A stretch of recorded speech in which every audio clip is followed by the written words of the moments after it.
Não são poucas as coisas, né? Como eu acabei de dizer, e eu vou contar rapidamente aqui porque aconteceu. Então, às 5 da tarde, o CORE, que é um órgão do Corinthians de fiscalização, e feito, né, com postos fixos e postos que são ocupados de forma eleitoral, fixos para ex-presidentes, e outros são ocupados, por 16 votos. Esse órgão é fiscalizado pelo Miguel Marques e Silva, por 16 votos a 1, e um relatório feito às pressas de 8 páginas, eu coloquei lá no meu Instagram o finalzinho deles, rechaçou as contas do Corinthians, como já havia rechaçado nas últimas reuniões por falta de documentação. Em um documento rápido, em que eles colocam, inclusive, ressalvas sobre erros de digitação e números que eles deveriam colocar depois, mas de forma mais complementar, eles devem fazer isso hoje, as contas deveriam ser reprovadas e foram no órgão, por vários motivos, inclusive esses que a Gaviões está dizendo. Inclusive porque há faturas mensais de um cartão corporativo sem saber com que foram gastos de mais de 5 milhões. Queria saber, com 5 milhões mensais? Mas o que compravam que não era... 170 mil por dia, vai. 170 caro, né? mil por dia. Então, tem várias questões ali no que... Pode ser que o presidente do Corinthians estivesse pagando outras coisas, mas a gente não sabe, porque não, apesar do CORE ter pedido várias vezes esses documentos, jamais foram entregues. O aumento de 829 milhões não é em dívida propriamente dívida, é o endividamento passivo. São coisas diferentes. Uma coisa é você falar, o Corinthians deve 829 milhões hoje. Outra coisa é dizer que nos próximos meses o Corinthians vai dever isso. Por quê? Porque tem um jogador que precisa pagar. Porque tem um, sei lá o que precisa pagar até o final do ano que vem. Então, é um endividamento de um ano. Eu tenho aqui o número. Era de 700 vamos lá, o número correto, para não falar bobagem. O número correto era, o Corinthians devia em 2023, no exercício 2023, 1 bilhão 638 milhões, não, 1 milhão 638 milhões 685. Agora é 2 bilhões 467 mil 933 o total do passivo do Corinthians, da dívida passiva do Corinthians. Tem mais uma coisa alarmante, e foi isso, Piperno, que deixou a Gaviões estarrecida, apesar disso não estar no comunicado oficial. O presidente do Corinthians, quer dizer, a gestão presidida por Augusto Melo, foi capaz de colocar no balanço, para dar uma maquiada nessa dívida que aumentou muito no ano passado, o arrecadado pela vaquinha da Gaviões, que é um dinheiro que nunca entrou nos cofres do clube, nunca vai entrar, porque pelo acordo, esse dinheiro vai direto para a Caixa. A Gaviões da Fiel ficou tão brava com essa história que eu não consigo nem imaginar como é que o Augusto vai começar a explicar. Este acordo da vaquinha do estádio, primeiro, essa é a dívida do clube. O estádio não está dentro da vaquinha do clube. Não tem nada da vaquinha do estádio, não tem nada a ver. Segundo, a Gaviões só fez isso porque não conta com a participação do clube. E não é uma vaquinha da Gaviões, é uma vaquinha da torcida, feita diretamente na Caixa Econômica Federal. Então, assim, não tem muita saída. Tem uma discussão sobre 181 milhões que a gestão Augusto Melo, desse aumento, contabiliza como teria sido na gestão anterior. Então, em vez de 829, você tira 180 milhões, seria 680 640 do Augusto, mais 180 que tinha ficado de passivo do outro. Ainda assim, quem viu essas contas, quem fez as contas, o Conselho Fiscal do Corinthians é dominado pela situação Augusto Melo. Até então, né? Todo mundo tá pulando o barco. E reprovaram. Os que não têm indícios. Então, é uma situação assim, Piperno, olha, tá difícil para ele dessa vez. Não sei se ele volta. Vou trazer uma notícia daqui a pouco que tá tocando no meu telefone. Mas comenta, por favor. Primeiro que esse aumento de endividamento de um ano para o outro, isso não tem nenhum precedente na história do futebol brasileiro. Ninguém aumenta tanto o seu nível de endividamento de um exercício para o outro. Né? 800 e tantos milhões, por mais que se conteste uma parte que vem de trás. Então, primeiro, é isso que tem que ser explicado pela gestão do Corinthians, e eles não conseguiram até agora uma argumentação plausível para, responder a esses questionamentos. Segunda coisa, se apropriar, pelo menos contabilmente, ninguém colocou isso no bolso, mas se apropriar contabilmente do dinheiro da vaquinha é algo, acima de tudo, além de incorreto, é imoral, porque aquilo é um dinheiro com um fim específico, é como se fosse uma verba carimbada do governo, ou seja, olha, eu tenho 50 milhões para educação, então eu não posso pegar esses 50 milhões e colocar no meu balanço e dizer que eles foram usados para reformar Porto, por exemplo. Não pode. É um dinheiro com um fim específico que nem passou pelo cofre do clube. Então, é um dinheiro que não pode ser contabilizado. Ele pode contar, claro, no momento em que o Corinthians fizer a prestação de contas em relação ao endividamento do estádio. Mas aí é algo muito específico. O dinheiro que entrou para isso. Outra coisa que tem que ser lembrado, o Corinthians viveu um ano de faturamento recorde, de receitas recorde. O Corinthians teve mais de 1 bilhão de receitas em 2024. Ora, se as receitas aumentaram tanto, como é que esse endividamento disparou nessa proporção? E ontem, por exemplo, foi noticiado que o Corinthians fechou a negociação do garoto Guilherme Biro e vão entrar 14 milhões nos cofres do Corinthians. Olha, gente, o Corinthians hoje está negociando jogador promissor com o exterior por 14 milhões de reais. Quer dizer, isso é uma mixaria, isso é um dinheiro de pinga. Eu não estou dizendo que ele tem que o garoto tivesse que ser negociado pelo valor do Estevão, mas 14 milhões de reais, esse futebol bilionário de hoje em dia, esse futebol tremendamente inflacionado, quer dizer, são menos, isso dá 4 meses de salário do Depay.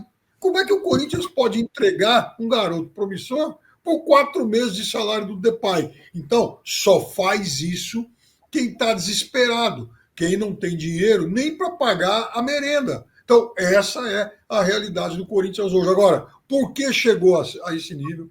Quais foram as justificativas, o que levou o Corinthians a essa situação? E, acima de tudo, o que é que vai ser feito daqui para frente? Porque não foram poucos os críticos, eu estou entre eles, que dizem que o Corinthians, para início de conversa, ele tem um time muito mais caro do que aquilo que cabe no bolso dele hoje. Então, se o Corinthians está devendo tanto dinheiro, como é que o Corinthians vai contratar jogador pagando 3 milhões e pouco por mês? Ah, mas o patrocinador ajuda. Bom, se o patrocinador ajuda de um lado, ele está pagando menos por outro. Não pode ser assim. E aí que está o negócio. Qual vai ser a solução de curto prazo para isso? Pois é. Pipo, eu vou mostrar uma coisa aqui, que é quase que o resumo, são 8 páginas do primeiro relatório do CORE de ontem, não dá para ler tudo aqui, mas é um resumo, porque o CORE, normalmente assim, o CORE se reúne antes e embasa a votação do Conselho Deliberativo, não vincula. O CORE pode decidir uma coisa. Nesse climão todo, não está fácil nem para pedir para o pessoal mandar um joinha aí, né? Não, likes. Manda um joinha, corintiano. Só o que me sobrou.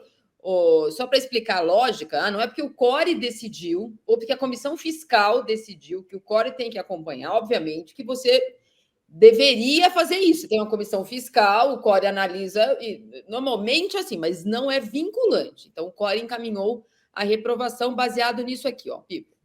A decisão se baseou nos apontamentos do CORE e do Conselho Fiscal, que recomendaram a rejeição das contas. Os principais motivos: a dívida aumentou, passivo, né? 829 milhões em 2024, mesmo com receita acima de 1 bilhão. O déficit de 181,7 milhões, quebrando uma sequência de superávites anteriores. Um estouro no orçamento de despesas operacionais, 77 milhões acima de 2023 e 58 milhões acima do previsto pela própria direção. Um orçamento desrespeitado, falta de transparência, ausência de balancetes mensais, que também é uma coisa que o Corinthians vinha fazendo, nem trimestrais o Corinthians publicou, documentos e contratos exigidos pelo Estatuto e pedidos por conselheiros e não apresentados pelo Augusto nesse período, ausência de documentos essenciais não apresentados das faturas de cartão corporativo, 4,8 milhões, e do contrato do Memphis, que foi vazado para a imprensa, mas não para o conselho, irregularidades em contratação, como no caso da WorkServe, que é uma empresa que foi contratada, que nem existia antes de ser contratada, depois ela passou a existir na véspera, receitas questionáveis, doações da Arena. Deixa eu tirar o meu próprio like, que eu não estou entendendo, não estou conseguindo ler aqui. Peraí. Bom, são essas outras, são muitas essas questões, são muitos os problemas. Obviamente que alguns deles poderiam ser mitigados pela prestação de contas. Se o presidente do Corinthians vai lá e apresenta a fatura do cartão de crédito, explica que parte foi feita no cartão de crédito, que conseguiu pagar a conta do Corinthians com, acho pouco provável, com um juro menor, num cartão X, ou que algumas das despesas do clube foram pagas assim e não assados, mas falta a comprovação. Falta o balanço mensal. Falta explicar por que um presidente do clube se considerou tão maior do que a instituição a ponto de não cumprir regras do clube de transparência com conselheiros. Porque os conselheiros são do contra. Bom, a vida é assim, né? Você tem que prestar contas. Ele não é o dono do Corinthians. Aliás, eu teve pergunta sobre SAF no Corinthians. O presidente do Corinthians tem que prestar conta. Primeiro, deveria prestar conta para a torcida. Mas, do ponto de vista institucional, precisa prestar conta para o conselheiro do Corinthians. E esse presidente não fazia nem para os vice-presidentes. Vocês vão lembrar, o ano passado, muitas vezes, em outros CNPJs, eu coloquei dirigentes reclamando. O vice-presidente Armando Mendonça, o vice-presidente... meu Deus, agora me faltou o nome dele. O que vai assumir se ele sair, inclusive. Oh, meu Deus. Osmar Stabile. Os presidentes de chapas que apoiaram ele e o placar de ontem, apesar do falta de um ou de outro, é muito significativo para a pressão em cima do Augusto. E aí eu explico. A votação terminou 130 a 73, certo? 73... Quase que uma proporção de 2-1. Pois é. Disso. Mas o que acontece? As chapas, elas não foram inteiras nos votos. O Augusto tinha... Quando foram eleitos esses conselheiros, ficou meio a meio. Foi até curioso que tenha sido tão votado o Augusto, mas as chapas para o conselho tenham sido divididas entre o que parecia ser situação e oposição. Mas isso, obviamente, aumentou para o lado da situação, logo no começo da gestão, o que é comum em qualquer coisa política. O Piper é muito mais especialista do que eu para explicar. Ontem, nem 3 chapas inteiras votaram no Augusto, porque são 25 cada chapa, mais ou menos. Quando você é eleito, você coloca 25 conselheiros. Então, é muito isolamento. Lembrando que nos últimos meses, o Augusto fez um movimento político muito grande dentro do Parque São Jorge, colocou gente que tinha assinado o pedido de impeachment dele para virar diretor outro dia, inaugurou de pista de bote a negócio de beach tênis, churrasco no final de semana, aperto de mão na frente do Parque São Jorge para conseguir apoio, porque ele sabia que seria um mês difícil. Pipo tá aqui, sabe que eu falei que abril ia ser duro, vai acabar o inquérito da Vai de Bet e tinha as contas que não iam conseguir ser aprovadas. E o mês termina desse jeito, Pipo. O Augusto acha que ele vai ter o tempo estatutário para se defender na comissão de ética, que desde que ele foi eleito, os 6 membros são da situação. Mas esses 6 membros recomendaram a votação de abertura de processo de impeachment, que está parado. Então, apesar de terem sido eleitos em chapas que o apoiaram, esses membros já sinalizaram antes que tinham visto irregularidades na gestão. Ele acha que ele vai ter esse tempo. Então, ele se reuniu com advogados bem vazio. Você viu que ele foi embora sozinho, né? Sem aperto de mão, os amiguinhos estão sumindo. Nem Gaviões da Fiel, nem ninguém. Já a oposição e lideranças da situação, prestem bem atenção, pressionam para que ele renuncie hoje, para que o próprio Corinthians, então uma liderança do Corinthians, não tenha que entrar na justiça baseado na Lei Geral do Esporte para afastá-lo liminarmente, imediatamente. Esse é o cabo de guerra do dia de hoje. Se ele pediu o afastamento, o Corinthians tem como prestar contas federais, que as contas não foram aprovadas. O Corinthians cumpriu a lei de afastar esse presidente, o Corinthians ganha tempo para rever as próprias contas e prestar essas contas de forma legal para o governo, não é para a torcida mais. Se ele não fizer isso, a instituição, e aí todos os dirigentes eleitos, estão descumprindo uma lei federal. É isso que está acontecendo hoje.